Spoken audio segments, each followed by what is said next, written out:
Hello everyone. আজ সকাল সকাল চলে গেলাম ছাদে। ছাদে এবছর কিন্তু বেশ কিছু গাছ আমি লাগিয়েছি, তবে কলমি শাক গাছ কিন্তু আমি লাগাইনি, কোনো বাড়ি লাগাই না।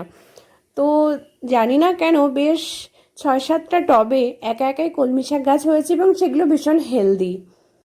তো এতগুলো গাছ হয়ে গেছে আর এতটাই ছড়িয়েছে সেগুলো যে পুরো ছাদ প্রায় ভরে গেছে। তো যে কারণে মা বলছিল যে চল কিছু গাছের অংশ আমরা কাটি এবং সেগুলোকে দিয়ে আমরা খাই, এবং তারপর আবার ওখান থেকে পুঁইশাক গাছের মতো পুনরায় ওখান থেকে ডালপালা বেরোবে।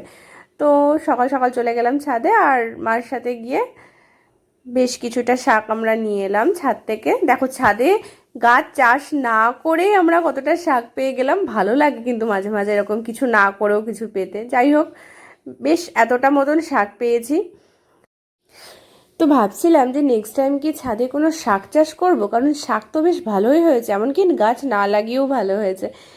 তো এই আর কি। তো মা বললো যে চল কিছুটা শাক তুলেই আনি আজকে। আর যেহেতু আজ জন্মাষ্টমী, তাই আজকে কোনো রকম আমিষ বাড়িতে রান্না হবে না। তো সেই কারণে মা বললো যে চল একটু টাটকা শাক তুলে আনি। তো এটা একটা বেশ ভালো নিরামিষ খাবার।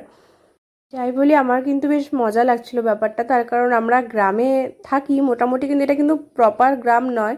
আর ছোটোবেলা থেকে আমি যে খুব একটা ঘুরে ঘুরে এই সমস্ত শাক তুলেছি বা কিছু, সেই সব অভিজ্ঞতা খুব একটা নেই।